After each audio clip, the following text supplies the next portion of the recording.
శుభం వ్యాధి శ్రీ గురుభ్యో నమః. వృషభ రాశి వారికి మే 1వ తారీఖు నుండి 15వ తారీఖు వరకు ఈ విధంగా ఉన్న విషయాన్ని మనం విశేషం తెలుసుకోవడం ప్రయత్నం చేద్దాం. వృషభ రాశిలో శుక్రుడి యొక్క ప్రభావం కనిపిస్తోంది. ద్వితీయ స్థానంలో బృహస్పతి, చతుర్థంలో కేతు యొక్క ప్రభావం కనబడితే రాజ్యంలో రాహు, అలాగే లాభస్థానం శని కుజులు కనిపిస్తుంటే వ్యయంలో రవి బుధుల యొక్క ప్రభావం కనిపిస్తోంది.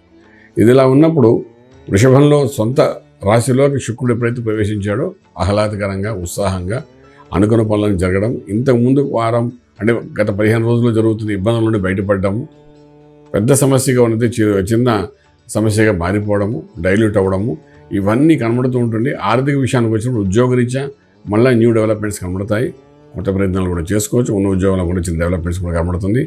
ఏదైనప్పటికీ ఒక 10 to 15% హైక్స్తో మంచి ఉద్యోగాలు వచ్చే అవకాశాలు అయితే బాగా కనబడుతున్నాయి. అలాగే వ్యాపారం చేసుకునే వాళ్ళు కూడా వ్యాపారంలో కూడా ఉత్సాహము, కొత్త ధనము, కొత్త ఆలోచనలతో ముందుకు వెళ్ళాక చేసే ప్రయత్నాల్లో సక్సెస్ఫుల్ అవుతారు. భయపడక్కలేదు.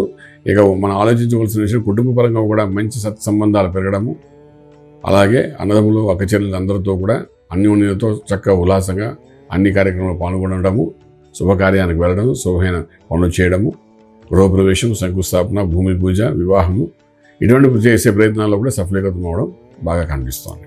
ఇంపోర్ట్ ఎక్స్పోర్ట్ వ్యాపారాలు చాలా అనుకూలంగా కనబడుతున్నాయి. ట్రేడింగ్ చేసేటప్పుడు లక్కీ నెంబర్ 6 బాగా పనిచేస్తోంది. ఐరన్, స్టీలు, సిమెంట్, ఐరన్, అలాగే ఇన్ఫ్రాస్ట్రక్చర్స్, తర్వాత ప్రొడ్యూసర్స్ గాను, డైరెక్టర్ గాను వెళ్తున్నప్పుడు చేసే ప్రయత్నాలు, ఇన్వెస్ట్మెంట్ ప్లాన్స్, అలాగే మనకు ఆయిల్ ఇండస్ట్రీ మీద, పెట్రోల్, అలాగే వైన్స్ వాటి మీద ఇన్వెస్ట్మెంట్ ప్లాన్ చేసుకుని వెళ్ళడానికి మాత్రం అనుకూలమైన వాతావరణం బాగా కనిపిస్తోంది. అలాగే మనం చూసుకుంటే వృషభ రాశి వారికి ఆరోగ్యమే మహాభాగ్యం అంటాం కాబట్టి ప్రతి ఒక్కరు కూడా వృషభ రాశి వారు బయటికి వెళ్ళడం, ఎండలో పనులు చేసుకోవడానికి కొంతవరకు మానుకునే ఎండాకాలం కాబట్టి కొంచెం జాగ్రత్త ఉండడం చాలా అవసరం పడుతుంది. ఏదైనప్పుడు ఎమర్జెన్సీ అయితేనే వెళ్ళడానికి ప్రయత్నించండి తప్ప అనవసరంగా బయట ఎండలో తిరగకండి, ఇబ్బంది పడకండి. ఆరోగ్యం గురించి మనం మాట్లాడుకుంటున్నప్పుడు ఇక్కడ విశేషంగా చెప్పుకోదగా అనారోగ్య పరిస్థితి అయితే ఏం కనిపించట్లేదు. మంత్రం దగ్గరకు వచ్చినప్పుడు మాత్రం ఇక్కడ నారాయణ అష్టాక్షి మహామంత్రాన్ని సాధన చేసుకుని ముందుకెళ్ళడం ప్రయత్నించండి. కొంతవరకు ఊరటగా ఉంటుంది. రాజమార్గంలో రాజ్యం పొందగలుగుతారు. శుభం బియాదు.